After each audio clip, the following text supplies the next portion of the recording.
What's going on, guys? Today I will be talking about Batman: A Death in the Family and my thoughts on, what all happens with Jason and how that's handled. So, yeah, let's get into it. So, before the explosion, my view of Jason Todd was that he was, clearly going through something emotionally. He's still dealing with the loss of his parents, and instead of facing that grief, he kind of throws himself into crime fighting, sort of in a reckless way. That feels like he's trying to outrun his emotions and suppress them, just put them to the side. And Batman obviously sees this and recognizes this and benches him, which makes sense from Batman's point, but obviously Jason takes it personally, which also makes sense. It probably feels like it's another person giving up on him, which is something he's used to. And when he later finds out that Catherine isn't even his actual mom, it explains even more about him. He's lost, he's confused, and he's sort of just searching for any piece of identity that can, give him stability and something to fall back on. And this whole journey of chasing down these possible mothers or parents kind of shows how desperate he is for that.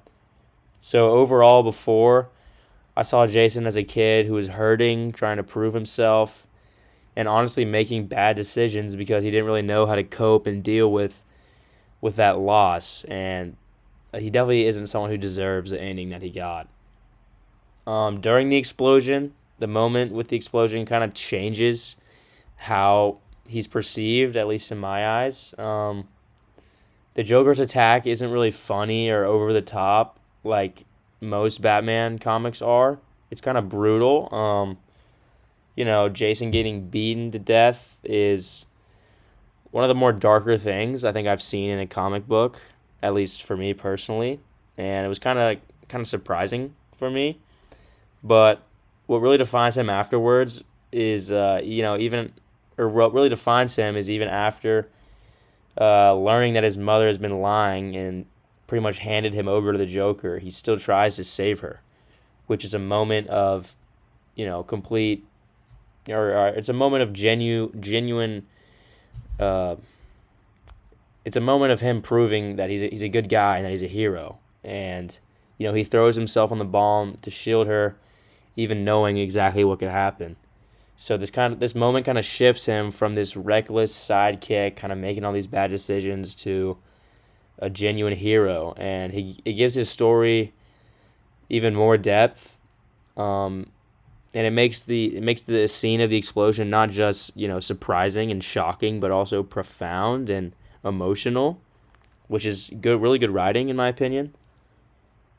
How I would have voted if I had been able to vote back when this came out, I would have voted for Jason to live.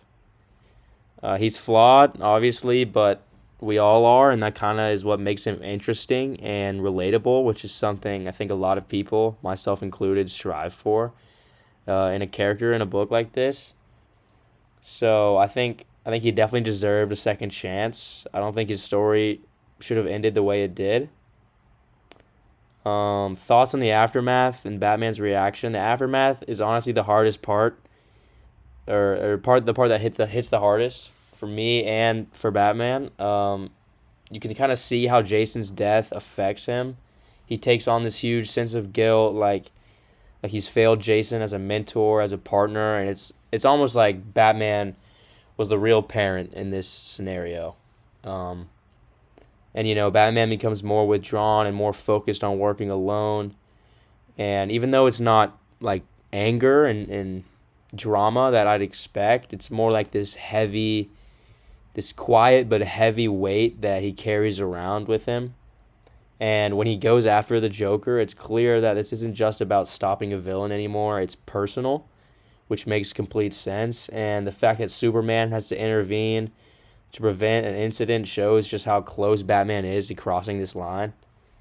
And even after the helicopter crash, when the Joker goes missing, Batman doesn't really feel victorious or like he's won. There's no satisfaction anymore. It's just loss, which is a huge shift in a superhero comic that's pretty unexpected for me.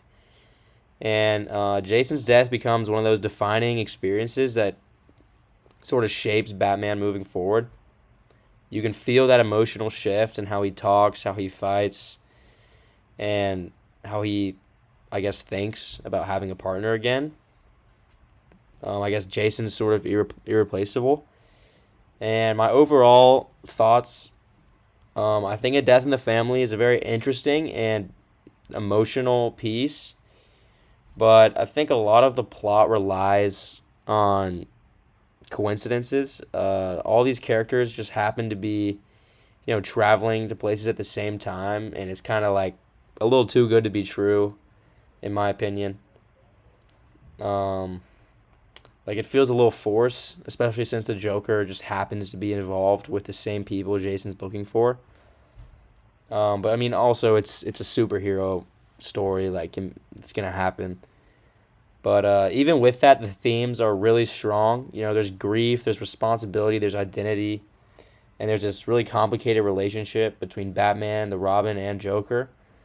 And this story itself kind of pushes a more dark vibe to the Joker and Batman that I haven't really seen before, at least outside of the movies. Um, and the artwork is probably one of my favorite parts. It really sells the tone. It gets like the feeling across really well. It makes you feel like you're at the scene of the fight, and the darker colors, the expressions, the brutality of it all, just the visual storytelling really helps elevate the story, even when it feels like a little bit predictable. But overall, I'd give this graphic novel a really good rating. Um, I like it a lot, and I hope you enjoy listening. Hope you have a good day.